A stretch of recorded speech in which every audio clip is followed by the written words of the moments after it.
Okay.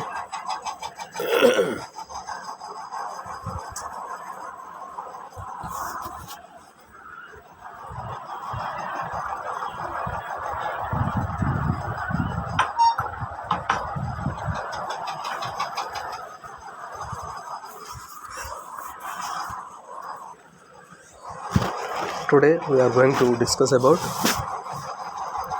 princely states, integration of princely states into Indian Union. భారత యూనియన్లో సంస్థానాల విలీనీకరణ అనేటువంటి అంశాన్ని గురించి మనం గత క్లాసులో జునాగఢ్ సంస్థానము అలాగే కాశ్మీర్ సంస్థానాల విలీనీకరణ జరిగినటువంటి విషయాన్ని మనం గత క్లాసులో చర్చించడం జరిగింది. ముఖ్యంగా నాడున్నటువంటి భారతదేశ పరిస్థితుల్లో కనుక చూస్తే 1947 ఆగస్టు 15వ తేదీన స్వతంత్రం సిద్ధించినటువంటి క్రమంలో దాదాపుగా 544 సంస్థానాలకు పైగా భారతదేశం సంస్థానాలు నెలకొని ఉన్నటువంటి సందర్భంలో 544 సంస్థానాలకు 544 సంస్థానాధిపతులు పరిపాలిస్తూ ఉండేవారు. సో భారతదేశము బ్రిటిషు పరిపాలన నుంచి విముక్తి అయినటువంటి ఆ సంవత్సరంలో 1947 సంవత్సరంలో ఈ 544 సంస్థానాధిపతులను ఒప్పించి మెప్పించి భారత యూనియన్లో చేర్పించడం జరిగింది. దానికి నేతృత్వం వహించినటువంటి నాయకుడు సర్దార్ వల్లభాయ్ పటేల్. అప్పటి హోంమంత్రిగా గృహమంత్రిగా ఉన్నటువంటి నాయకుడు ఆయన వాక్చాతుర్యంతో నెహ్రూ గవర్నమెంట్లో వల్లభాయ్ పటేల్ నేతృత్వంలో ఉన్నటువంటి వాక్చాతుర్యంతో అలాగే నేర్పరితనంతో ఆయన అనుసరించినటువంటి సాహస చర్యలతో పట్టుదలతో అకుంఠిత దీక్షతో దాదాపుగా అన్ని సంస్థానాలు కూడా భారత యూనియన్లో చేరిపోయినాయి. కానీ ఒక 3 సంస్థానాలు మాత్రమే భారత యూనియన్లో చేరడానికి నిరాకరించడం జరిగింది. ఆ నిరాకరించినటువంటి 3 సంస్థానాలలో జునాగఢ్ సంస్థానము, కాశ్మీర్ సంస్థానము, హైదరాబాద్ సంస్థానము. ఈ 3 సంస్థానాలలో జునాగఢ్ సంస్థానము, కాశ్మీర్ సంస్థానము ఏ విధంగా విలీనం చేయబడ్డాయి భారత యూనియన్లో అనేటువంటి విషయాన్ని మీరు గత క్లాసులో విని ఉన్నారు. అండ్ టుడే ఇక సంస్థానాల అన్నిటిలోకెల్లా అత్యంత సమస్యాత్మకమైనటువంటి సంస్థానము, అత్యంత పోలీస్ చర్య జరిపి విలీనం చేయవలసినటువంటి సంస్థానము హైదరాబాద్ సంస్థానం. అలాగే సంస్థానాల అన్నిటిలోకెల్లా పెద్దదైన సంస్థానంలో హైదరాబాద్ కూడా చాలా పెద్ద సంస్థానము, పెద్ద రాజ్యం అది.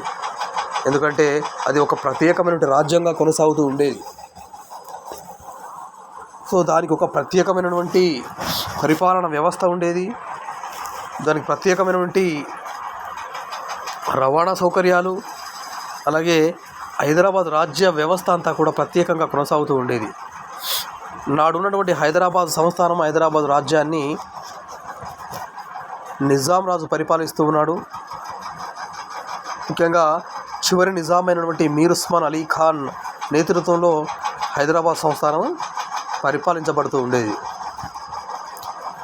ఇక నిజాం రాజుల పరిపాలన కాలంలో ఉన్నటువంటి హైదరాబాద్ స్థితిగతులు ఏమిటి అంటే, హైదరాబాద్ మీద పోలీస్ చర్య జరపాల్సినటువంటి అగత్యం ఎందుకు ఏర్పడింది, పోలీస్ చర్యకు జరగల కారణాలు ఏమిటి అనేటువంటి విషయాన్ని కనుక మనం ఒకసారి పరిశీలించి చూస్తే, పోలీస్ చర్య జరిపి హైదరాబాద్ సంస్థానాన్ని భారత యూనియన్లో విలీనం చేయడం జరిగింది. అది సాధారణమైన అంశంగానే అది ఈ టాపిక్కు మనం చెప్పబోయేటువంటి సంస్థానాల విలీనీకరణ అనేటువంటి ఈ టాపిక్లో ఇది సరిపోతుంది. హైదరాబాద్పై పోలీస్ చర్య జరిపి దానిని అనుసరించి విలీనం చేసినటువంటి అంశం. కానీ దానికంటే ముందు ఉన్నటువంటి హైదరాబాద్ యొక్క పరిస్థితులు ఏమిటి, హైదరాబాద్ యొక్క సామాజిక పరిస్థితులు ఎలా ఉన్నాయి, ఆర్థిక పరిస్థితులు ఏ విధంగా ఉన్నాయి, రాజకీయ అలాగే సాంస్కృతిక పరిస్థితులు ఏ విధంగా ఉన్నాయి, ఆ పరిస్థితులన్నీ కూడా పోలీస్ చర్య జరపడానికి ఏ విధంగా దోహదపడ్డాయి అనేటటువంటి విషయాన్ని తెలుసుకుంటే కనుక మనకు పోలీస్ చర్య ఎందుకు జరిగింది, పోలీస్ చర్య వల్ల భారత యూనియన్లో హైదరాబాద్ ఏ విధంగా విలీనమైంది అనే విషయం మనకు అవగాహనకు వస్తూ ఉంటుంది.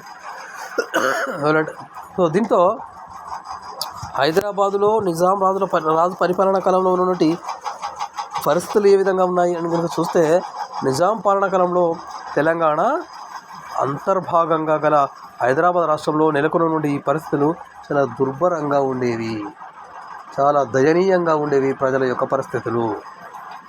ఆనాడు సామాజిక వ్యవస్థ మాధ్యమిక యుగంలో కనుక మనం చూస్తే, మాధ్యమిక యుగంలో ఉన్నటువంటి యూరప్ రాజకీయ వ్యవస్థను కనుక మనం చూస్తే, యూరప్లో నెలకొని ఉన్నటువంటి మధ్యయుగంలో ఎక్కువగా ఫ్యూడల్ పెత్తనము, ఫ్యూడల్ అధికారగణం మనకు కనిపిస్తుంది మధ్యయుగ ఐరోపా చరిత్రలో. అంటే ఐరోపా చరిత్రలో మధ్యయుగానికి అంతా కూడా దాదాపుగా భూస్వామ్య పెత్తనము, భూస్వామ్య దొరతనము, వారి యొక్క పెత్తనంతో కూడినటువంటి పరిపాలన వ్యవస్థ మనకు కనిపిస్తూ ఉంటుంది. సో అలాంటి ఐరోపాలో నెలకొని ఉన్నటువంటి భూస్వామ్య తరహా వ్యవస్థనే, ఫ్యూడల్ వ్యవస్థనే మనకు హైదరాబాద్ రాజ్యంలో కూడా కనిపిస్తూ ఉంది. సో ఎలా చెప్తున్నాము అంటే, వేలాది ఎకరాల భూమి నాడున్నటువంటి దేశ్ముఖ్లు అని పిలువబడినటువంటి భూస్వాముల ఆధిపత్యంలో నెలకొని ఉండేది. హైదరాబాదు రాజ్యంలో వేలాది ఎకరాల భూమి అంతా కూడా నాడున్నటువంటి భూస్వాముల ఆధిపత్యంలో భూస్వాముల ఆధిపత్యంలో నెలకొని ఉండేది. ముఖ్యంగా ఈ వేలాది ఎకరాల భూమి నాడున్నటువంటి భూస్వాములలో రకరకాల పేరుతో పిలువబడి భూస్వాములు మనకు కనిపిస్తారు హైదరాబాద్ రాజ్యంలో. ముఖ్యంగా జాగీర్దారులు, జమీందారులు, దేశ్ముఖులు, దేశ్పాండేలు, వాటెవర్ ఇట్ మేబీ, ఎవరైనా కూడా పేరు మాత్రమే వేరు, కానీ వీరందరికీ ఉన్నటువంటి లక్షణం ఒకటే. ఏమిటి? వీరందరికీ కలిగి ఉన్నటువంటి ప్రత్యేకమైన లక్షణం ఏది అంటే, భూములను వేలాది ఎకరాలుగా కలిగి ఉంటారు. అలాగే ఇంకో ప్రత్యేకమైన లక్షణం ఏంటంటే, వీరందరూ కూడా శ్రామిక రైతులను దోపిడీ చేస్తూ శ్రామిక రైతుల చేత ఊడిగం చేయించుకుంటూ ఉండేవారు, శ్రామిక రైతులను హింస పెడుతూ ఉండేవారు, అవమానపరుస్తూ ఉండేవారు. ఇవి ఈ పేర్లకు, ఈ అధికార గణానికి ఉన్నటువంటి ప్రత్యేకమైన లక్షణం. ఇవి పేరు ఏదైనా కానీ వారి లక్ష్యం అంతా కూడా ఒకటే. సో ఇలా వేలాది ఎకరాల భూములు ఈ భూస్వాముల, దేశ్ముఖుల ఆధిపత్యంలో కొనసాగుతూ ఉన్నటువంటి సందర్భంలో నిరుపేద రైతులు కట్టుబానిసలుగా సేద్యం చేస్తూ ఉండేవారు భూస్వాముల యొక్క పొలాల్లో. అంటే కట్టుబడి ఉన్నటువంటి బానిసలుగా వాడు తప్పించుకోవడానికి వీలు లేనటువంటి వ్యవస్థ రీతిలో వాడు నిర్బంధించబడి సేద్యం చేయించుకుంటూ ఉండేవారు. అలాగే ఈ పేద రైతులు ఎవరైతే ఉన్నారో భూస్వాముల వద్ద అప్పుగా రుణాలు తీసుకొని తీసుకున్న దానికి ప్రతిఫలంగా పేద రైతులు భూస్వాములకు ఉచిత సేవ చేస్తూ ఉండేవారు. ఉచిత సేవ అంటే దీని తెలంగాణ పరిభాషలో, తెలంగాణ మాండలికంలో దీన్ని ఊడిగం అనేటువంటి పేరుతో పిలుస్తూ ఉన్నారు. భూస్వాములకు ఊడిగం చేస్తూ ఉండేవారు ఈ పేద రైతులందరూ కూడా. ఇలా నిజాం రాజుల పరిపాలనా కాలంలోనే తెలంగాణలో జాగీర్దారీ పద్ధతి అమలులోకి వచ్చింది. సో ఆనాటి సామాజిక వ్యవస్థలో జాగీర్దారులు స్వదేశీ పాలకులు నిరుపేద రైతుల పట్ల చాలా కఠినంగా నియంతలాగా వ్యవహరిస్తూ ఉండేవారు. ఈ తెలంగాణలో ఉన్నటువంటి జాగీర్దారులు ఎవరైతే ఉన్నారో నిరుపేద రైతుల పట్ల చాలా కఠినంగా, చాలా నిర్దాక్షిణ్యంగా వ్యవహరిస్తూ ఉండేవారు. ముఖ్యంగా తెలంగాణ ప్రాంతంలో నాడు నెలకొని ఉన్న పరిస్థితులలో నిరుపేద రైతులు అధిక సంఖ్యలో నెలకొని ఉండేవారు. నిరుపేద రైతులు ఎక్కువ సంఖ్యలో తెలంగాణ కలిగి ఉన్నటువంటి సమాజం. వారు చాలా దుర్భర దారిద్ర్యాన్ని అనుభవిస్తూ ఉండేవారు. ఆ నిరుపేద రైతులు, శ్రామిక రైతులు బానిస బ్రతుకులు గడుపుతూ ఉండేవారు. ఇంకా వారిలో ఎవరైనా ఒకడు గనక వాడు ప్రతిఘటిస్తే, కోపం ఉన్నటువంటి వ్యక్తి ప్రతిఘటిస్తే, వారిని భూస్వాములను వ్యతిరేకిస్తే వారిని నిర్దాక్షిణ్యంగా చంపివేస్తూ ఉండేవారు. ఇది రాక్షస పరిపాలనలో ముసుగులో ఉన్నటువంటి ఈ భూస్వాములు, జమీందారులు, దేశముఖులు కావచ్చు, జాగీర్దారులు కావచ్చు. ఈ విధంగా రైతులు చాలా కష్టాలు పడుతూ ఉండేవారు. అలాగే పాలకుడైనటువంటి నిజాం కూడా నియంతలా వ్యవహరిస్తూ ఉండేవాడు. ఇక ప్రభుత్వాధికారులు అయితే చెప్పడానికి వీలు లేదు. ఎందుకంటే యథారాజా తదా ప్రజ, రాజు ఏ విధంగా ఉంటే కింది వ్యవస్థ కూడా అదే విధంగా ఉంటుంది. కాబట్టి ఉద్యోగులు, లంచగొండులు, అలాగే శ్రామిక జనాన్ని, తాడిత పీడిత జనాన్ని హింసిస్తూ ఉండేవారు. ఎక్కువ ట్యాక్సులు వసూలు చేస్తూ ఉండేవారు. అలాగే అది ఎక్కడి నుంచి పైన ఉన్నటువంటి రాజు వ్యవస్థ నుంచి కింది స్థాయి ఉద్యోగ వ్యవస్థ దాకా కూడా ఇదే విధమైనటువంటి వ్యవహారం చేస్తూ ఉండేవారు. ఇక ప్రజలకు ఎటువంటి విచారణ లేకుండా కూడా శిక్షిస్తూ ఉండేటువంటి విధానం కూడా నాడు కొనసాగుతూ ఉండేది హైదరాబాద్ రాజ్యంలో. నిర్దాక్షిణ్యంగా, అకారణంగా, విచారణ లేకుండా ప్రజలను శిక్షిస్తూ ఉండేవారు. అలాగే దీనికి తోడు ముస్లిం ఛాందసపరులైనటువంటి లేదా కాసిం రజ్వీ యొక్క అనుచరులైనటువంటి రజాకారులు కూడా ప్రజలను, సామాన్య ప్రజానీకాన్ని కూడా అత్యంత హింసిస్తూ ఉండేవారు. స్వైర విహారం చేస్తూ ఉండేవారు సామాన్య ప్రజానీకం మీద. రైతాంగాన్ని పీడించినారు. అలాగే పేదలను, అలాగే స్త్రీలను అత్యంత దారుణంగా అత్యాచారాలు, మానభంగాలు చేస్తూ ఉండేవారు ఈ కాసిం రజ్వీ యొక్క అనుచరులు, రజాకారులు. వీరి యొక్క అమానుష చర్యలు ఏవైతే ఉన్నాయో ఆ అమానుష చర్యలు నాడున్నటువంటి నిజాం పరిపాలనలో తెలంగాణ ప్రాంతంలో నెలకొని ఉన్నటువంటి ఈ అమానుష పరిపాలన ఏదైతే ఉందో అది నాడున్నటువంటి సామాజిక, ఆర్థిక, రాజకీయ పరిస్థితులు ఆ ప్రాంతంలో ఉన్నటువంటి 20వ శతాబ్దంలో సాయుధ పోరాటం ఆవిర్భవించడానికి దోహదపడినటువంటి క్రమం మనకు కనిపిస్తుంది. ఈ ప్రతిఘాత శక్తులు ఏవైతే ఉన్నాయో, ఈ భూస్వామ్య విధానమైనటువంటి పోకడ ఏదైతే ఉందో, ఈ పేదలను హింసించేటువంటి చర్యలు ఏవైతే ఉన్నాయో భూస్వాములు, అలాంటి వారిపైన, అలాంటి వారి కోసము, అలాంటి వారిని ప్రతిఘటిస్తూ నాడున్నటువంటి సామాజిక, ఆర్థిక, రాజకీయ పరిస్థితులు ఆ ప్రాంతంలో 20వ శతాబ్దంలో సాయుధ పోరాటం ఆవిర్భవించడానికి దోహదపడినాయి. ఇక తెలంగాణ ప్రాంతంలో సాయుధ పోరాటాన్ని కొనసాగించినటువంటి ఘనత కమ్యూనిస్టులకే దక్కుతుంది. తెలంగాణ ప్రాంతంలో సాయుధ పోరాటాన్ని కొనసాగించినటువంటి ఘనత కమ్యూనిస్టులకే దక్కుతుంది. నాట్ ఓన్లీ కమ్యూనిస్టులు, అనేక మంది, అనేక సంస్థలు ఈ తెలంగాణ ప్రజానికానికి, అలాగే తెలంగాణ రైతాంగానికి మేలు చేసే విధంగా అనేక సంస్థలు చర్యలు చేపట్టినప్పటికీ కమ్యూనిస్టులు అనుసరించినటువంటి పాత్ర, కమ్యూనిస్టుల యొక్క పాత్ర ఘనమైన పాత్రగా మనం పేర్కొనాల్సిన అవసరం ఉంది. ఇంకా సాయుధ పోరాటంలో ప్రముఖ పాత్ర వహించినటువంటి కమ్యూనిస్టు నాయకులు ఎవరు అని కనుక మనం చూస్తే, ఈ సాయుధ పోరాటంలో ప్రముఖ పాత్ర వహించినటువంటి కమ్యూనిస్టు నాయకుల్లో తెలంగాణ టైగర్ రావి నారాయణ రెడ్డి, అలాగే అత్యంత త్యాగధనుడైనటువంటి కమ్యూనిస్టు నాయకుడు పుచ్చలపల్లి సుందరయ్య, అలాగే చండ్రా రాజేశ్వరరావు, అలాగే బద్దం ఎల్లారెడ్డి లాంటి కమ్యూనిస్టు అత్యున్నత మహారాజులు, కమ్యూనిస్టు దిగ్గజాలు ఈ తెలంగాణ సాయుధ పోరాటాన్ని నడపడంలో, తెలంగాణ రైతాంగ పోరాటాన్ని నడపడంలో ప్రముఖమైన పాత్ర పోషించడం జరిగింది.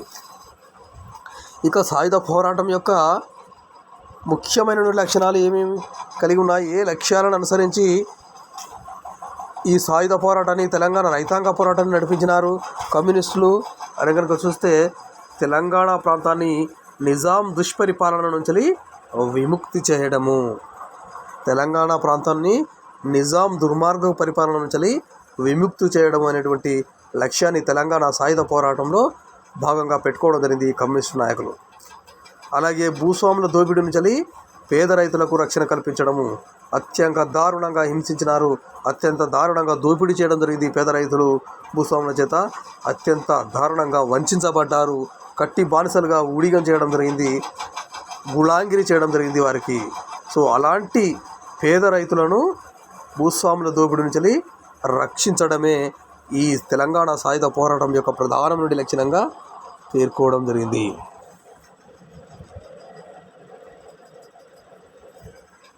అలాగే భూమిపై పేద ప్రజలకు హక్కును సాధించి వారికి జీవనోపాధి కల్పించడము. అంటే భూమిపై పేద ప్రజలకు, ఎవరైతే పేద ప్రజలు ఉన్నారో వారికి హక్కు కల్పించి వారికి జీవనోపాధి కల్పించడం. అంటే వేలాది ఎకరాల భూస్వాముల ఆధిపత్యంలో ఉన్నటువంటి భూభాగాలను ఆక్రమించుకొని ఆ భూభాగాలను పేద రైతులకు పంచిపెట్టడం, తద్వారా వారికి జీవనోపాధి కల్పించడం అనేది ఉంటే ప్రధాన లక్షణంగా కూడా తెలంగాణ సాయుధ పోరాటం పెట్టుకోవడం జరిగింది. అలాగే తెలంగాణ సాయుధ పోరాటం హింసా మార్గాన్ని అవలంబించినప్పటికీ కూడా ప్రజాభిమానాన్ని చొరగొంది తెలంగాణ కమ్యూనిస్టు సిద్ధాంతం, కమ్యూనిస్టు సాయుధ పోరాటం. అంటే నాడున్నటువంటి నిజాం కావచ్చు, నాడున్నటువంటి రజ్వీ అనుచరులు కావచ్చు, వీళ్ళందరూ కూడా సాయుధులై ఉన్నారు. తెలంగాణ ప్రజానికాన్ని ఇబ్బంది పెట్టినారు. అనేక మంది తెలంగాణ ప్రజలను చంపివేయడం జరిగింది, తెలంగాణ నాయకులను చంపివేయడం జరిగింది ఈ రజాకారులు. కాబట్టి కమ్యూనిస్టు నాయకులు కూడా ఈ తెలంగాణ సాయుధ పోరాటంలో వారు కూడా హింసా మార్గాన్ని అనుసరించడం జరిగింది. అహింసా మార్గాన్ని వాళ్ళు అనుసరించడం జరగలేదు. ఎదుటివారు అహింసా మార్గాన్ని అనుసరిస్తే వీరు అహింసా మార్గంలో వెళితే బాగానే ఉంటుంది. కానీ అలా కాదు. ఎదుటివారు హింసా మార్గాన్ని అనుసరిస్తూ ఉన్నారు, తుపాకీ మార్గాన్ని అనుసరిస్తూ ఉన్నారు. దానితో అనేక మంది తెలంగాణ ప్రజలను చంపివేయడం జరిగింది. సో అలాంటి హింసా మార్గానికి హింసనే పరిచర్య, తుపాకీ మార్గానికి తుపాకీ మార్గమే పరిచర్యగా భావించి తెలంగాణ సాయుధ పోరాటంలో కమ్యూనిస్టులు అందరూ కూడా హింసా మార్గాన్ని అనుసరించడం జరిగింది. కానీ నాడున్నటువంటి ఆ ప్రజా పోరాటము ప్రజాభిమానాన్ని చూరగొన్నది. ఎందుకు అంటే ఈ తెలంగాణ సాయుధ పోరాటంలో ఈ నాయకులు ఈ తుపాకీ మార్గంలో హింసా మార్గాన్ని అనుసరించి చంపివేస్తున్నది ఎవరిని అంటే ప్రజలను హింసించినటువంటి వారిని. ప్రజలను అనేక మంది స్త్రీలను చెరబట్టి అత్యాచారాలు, మానభంగాలు చేసి వారిని అవమానపరిచి వాళ్ళని సర్వనాశనం చేసినటువంటి దుర్మార్గులను చంపివేస్తూ ఉన్నారు తెలంగాణ సాయుధ పోరాటకారులు. అలాగే అనేక వేల ఎకరాల భూమిని ఆక్రమించుకొని పేద రైతులకు భూములు లేకుండా, తిండి లేకుండా డొక్కలెండేటట్టు చేసినటువంటి దుర్మార్గులను చంపివేస్తున్నారు తెలంగాణ సాయుధ పోరాటకారులు. కాబట్టి ఈ విధమైనటువంటి హింసా మార్గాన్ని ప్రజా సంక్షేమం కోసం అనుసరిస్తున్నారు, ప్రజా సంక్షేమం కోసం చేస్తున్నారు. కాబట్టి ప్రజలందరూ కూడా వారిని వ్యతిరేకించలేదు, వారిని అభిమానించినారు, వారిని ఈసడించుకోలేదు. సో ఇలా తెలంగాణ సాయుధ పోరాటము అత్యంత ప్రజాభిమానాన్ని చూరగొన్నది. ఇక 1945 సంవత్సరం నాటికి తెలంగాణ ప్రజలు రాజకీయంగా చైతన్యవంతులై భూస్వాముల దోపిడీని ప్రతిఘటించసాగారు.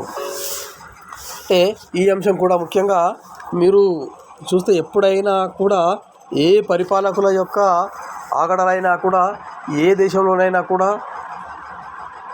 ప్రజలు చైతన్యవంతులు అయ్యేంత వరకు మాత్రమే వారి యొక్క ఆగడాలు, వారి యొక్క దుష్పరిపాలన కొనసాగుతుంది. ఎప్పుడైతే ప్రజా చైతన్యం అవుతుందో, ప్రజా చైతన్యం పెళ్ళుబిక్కుతుందో, ప్రజలు జ్ఞానార్జన పొంది ఉంటారో అప్పుడు తప్పకుండా వారిని క్వశ్చన్ చేస్తారు, వారిని ప్రశ్నిస్తారు. చైతన్యవంతులైన సందర్భంలో వారిని ప్రతిఘటిస్తారు. Where there is education, where there is knowledge, there is a questioning. Where there is education, there is definitely will be questioning. Education ఎక్కడైతే ఉంటుందో తప్పకుండా అక్కడ క్వశ్చనింగ్ ఉంటుంది.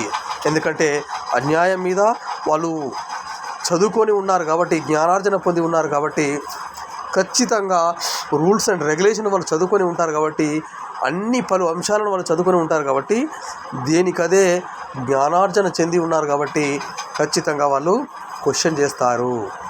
కాబట్టి ఇక్కడ కూడా తెలంగాణ రాజ్యంలో కూడా అదే విధమైనటువంటి సంఘటన మనకు ఎదురైంది. ఇక్కడ కూడా తెలంగాణ ప్రజలు చైతన్యవంతులై భూస్వాముల యొక్క దోపిడీని ప్రతిఘటించడానికి ముందుకు రావడం జరిగింది. ఎందుకు వస్తుంది? ఆ సంవత్సరం నాటికి తెలంగాణలో చైతన్యము అంటే ఆ ప్రాంతంలో ఉన్నటువంటి తెలంగాణ రాజ్యంలో ఉన్నటువంటి ప్రాంతంలో ముఖ్యంగా కొమర్రాజు లక్ష్మణరాజు, అలాగే మునగాల రాజు లాంటి మేధావుల ఆధ్వర్యంలో, మేధావుల నేతృత్వంలో గ్రంథాలయ ఉద్యమం ప్రారంభించబడి తెలంగాణలో అనేక చోట్ల గ్రంథాలయాలు స్థాపించబడ్డాయి. వందల బుక్స్ ఆ గ్రంథాలయాల్లో ప్రోగు చేయడము, ఆ గ్రంథాలయాలను బాగా చదువుకోవడము తెలంగాణ ప్రజానీకము, తద్వారా జ్ఞానవంతులు కావడము, తద్వారా విషయాలన్నీ కూడా తెలుసుకున్నటువంటి వారు ప్రతిఘటించడము, అన్యాయాన్ని ఎదిరించడం అనేటువంటి విషయాన్ని వైపుగా వాళ్ళు వెళ్ళిపోవడం జరిగింది. అలాగే గ్రంథాలయాల స్థాపన కానీ, అలాగే స్టేట్ కాంగ్రెస్ స్థాపన కానీ రమానంద తీర్థ నేతృత్వంలో, అలాగే ఆర్య సమాజ స్థాపన కానీ, ఇక నిజాం ఆంధ్ర మహాసభ, జనసంఘం కానీ, ఈ విధమైనటువంటి నిజాం మహిళా సభ కానీ, ఆంధ్ర మహాసభ కానీ, ఆంధ్ర మహిళా సభ కానీ, ఇలాంటి సంస్థలన్నీ కూడా తెలంగాణ ప్రజానికాన్ని, తెలంగాణ శ్రామిక రైతులను మేల్కొల్పడానికి, చైతన్యవంతం కావడానికి దోహదపడినటువంటి అంశాలే. సో ఈ విధంగా తెలంగాణ ప్రజానీకం చైతన్యవంతమై భూస్వాముల యొక్క దోపిడీని ప్రతిఘటించడానికి చేసినటువంటి ప్రయత్నంలో ముఖ్యంగా తెలంగాణ సాయుధ పోరాటం పెళ్ళుబికింది. ఈ విధంగా పెళ్ళుబికినటువంటి తెలంగాణ సాయుధ పోరాటము ఎక్కడి నుంచి ప్రారంభమైంది అని కనుక మనం చూస్తే, మొట్టమొదటి తెలంగాణ సాయుధ పోరాటము పాలకుర్తి సంఘటనతో ప్రారంభం కావడం జరిగింది. ఎక్కడుంది పాలకుర్తి అంటే, ఓల్డ్ వరంగల్, పాత వరంగల్ జిల్లాలో జనగాం తాలూకాలో ఉన్నటువంటి పాలకుర్తి ప్రాంతం ఏదైతే ఉందో ఆ ప్రాంతంలో జరిగినటువంటి ఒక సంఘటన సంఘటనతో ఈ తెలంగాణ సాయుధ పోరాటము ప్రారంభం కావడం జరిగింది. ఏమైంది పాలకుర్తి ప్రాంతంలో అంటే, ఈ పాలకుర్తి ప్రాంతంలో ఉన్నటువంటి విష్ణూర్ అనేటువంటి గడికి అధిపతిగా ఉన్నటువంటి రాపాక వెంకట రామచంద్రారెడ్డి, విష్ణూర్ గడికి దేశ్ముఖ్గా ఉన్నటువంటి పరిపాలకుడు. సో అతను అనుసరించినటువంటి అనుచరుల దురాగతాలను ప్రతిఘటించడం కోసము జరిగినటువంటి ఉద్యమము, ఊరేగింపులో భాగంగా జరిగినటువంటి కాల్పుల్లో కామ్రేడ్ దొడ్డి కుమరయ్య అనేటువంటి నాయకుడు మరణించడము. సో ఈయన మరణించినటువంటి ఈ సంఘటనతో నాడున్నటువంటి తెలంగాణ ప్రజానీకము, లేదా నాడు చేస్తున్న ఊరేగింపులో పాల్గొన్నటువంటి ఉద్యమకారులు, ప్రజలందరూ కూడా అత్యంత అగ్రహోదగ్రులైనారు, కోపోద్రిక్తులైనారు. దాంతో దేశ్ముఖ్ యొక్క ఇంటిని, అలాగే తోటలను ధ్వంసం చేయడం జరిగింది. ఇలా పోను తెలంగాణ సాయుధ పోరాటము ప్రజా ఉద్యమంగా మారిపోయింది. ఎట్లా అంటే, మొదట్లో ఈ పోరాటం పేద రైతుల పంటల రక్షణ కోసం పరిమితమైనటువంటి ఈ పోరాటము తదుపరి రాను భూస్వాముల ఆధిపత్యంలో ఉన్నటువంటి అనేక వందల ఎకరాల భూముల ఆక్రమణ వైపుగా దీని యొక్క గమనం మారిపోయింది. ఈ విధంగా భూస్వాముల ఆధిపత్యంలో ఉన్నటువంటి వందలాది ఎకరాల భూములను ఆక్రమించుకోవడము, ఆ భూములను పేద రైతులకు పంచడము, తద్వారా పేద ప్రజల సంక్షేమం కోసం కృషి చేయడము అనేటువంటి విషయాల వైపుగా ఈ తెలంగాణ సాయుధ పోరాటము, తెలంగాణ రైతాంగ పోరాటము దాని యొక్క గమనాన్ని మార్చివేసుకోవడం జరిగింది. ఈ సాయుధ పోరాటము కార్చిచ్చుల తెలంగాణ అంతటా కూడా అధిక ప్రాంతానికి విస్తరించడం జరిగింది. సో ఈ క్రమంలో ఈ పోరాటాన్ని అణిచివేయడానికి నిజాం అనేకమైనటువంటి చర్యలు చేపట్టడం జరిగింది నిజాం గవర్నమెంటు. కానీ విఫలం కావడం జరిగింది నిజాం గవర్నమెంటు. సాయుధ పోరాటంలో ఎంతోమంది మరణించడం జరిగింది. ప్రజలు చేసినటువంటి త్యాగాలు, వారి యొక్క సాక్రిఫైసెస్ మరవలేనటువంటివిగా ఈ త్యాగాలను మనం గమనించాల్సిన అవసరం ఉంది. సో కానీ 1946వ సంవత్సరం నాటికి తెలంగాణ ప్రాంతంలో కమ్యూనిస్టు పార్టీని బహిష్కరించడం జరిగింది నిజాం గవర్నమెంటు. ఇలా బహిష్కరించి కఠినమైన చర్యలు తీసుకోవడం వల్ల తెలంగాణ సాయుధ పోరాటము తాత్కాలికంగా నిలిచిపోయింది. టెంపరీగా తెలంగాణ సాయుధ పోరాటము నిలిచిపోయింది. And then bye tomorrow Telangana సాయుధ పోరాటంలో మరిన్ని సంఘటనలు, అలాగే హైదరాబాద్పై జరిగిన పోలీస్ చర్య గురించి మనం రేపటి క్లాస్లో చర్చిద్దాం.